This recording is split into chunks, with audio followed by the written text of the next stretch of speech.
Om Shanti. 15 November 2024. ईश्वरीय महावाक्ये. आजची मुरलीचा सार आहे. बाबा म्हणतात, गोड मुलांनो, आपले निरीक्षण करा की मला किती वेळ बाबांची आठवण राहते. कारण आठवणीमध्येच फायदा आहे, विस्मृतीमध्ये तोटा आहे. प्रश्न आहे, या पाप आत्म्यांच्या दुनियेमध्ये कोणती गोष्ट अगदीच असंभव आहे आणि का? उत्तर आहे, इथे जर कोणी म्हटले की आम्ही पुण्य आत्मा आहोत, तर ही गोष्ट अगदीच असंभव आहे. कारण दुनिया कलियुगी तमोप्रधान आहे. मनुष्य ज्या कामाला पुण्याचे काम समजतात ते देखील पाप होऊन जाते.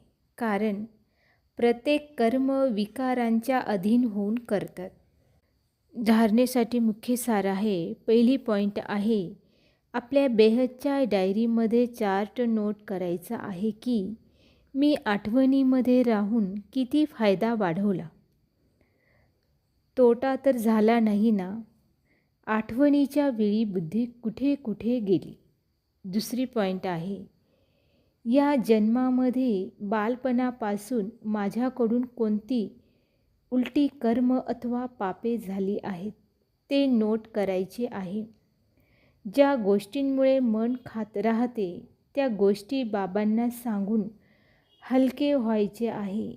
आता कोणतेही पापकर्म करायचे नाही. आजचे वरदान आहे, कर्मबंधनाला सेवेच्या बंधनामध्ये परिवर्तन करून सर्वांपासून न्यारे आणि परमात्मा प्यारे भव. स्पष्टीकरण आहे, परमात्मा प्रेम ब्राह्मण जीवनाचा आधार आहे. परंतु ते तेव्हा मिळेल जेव्हा न्यारे बनाल. जरी प्रवृत्तीमध्ये राहता ते देखील सेवेकरिता राहता.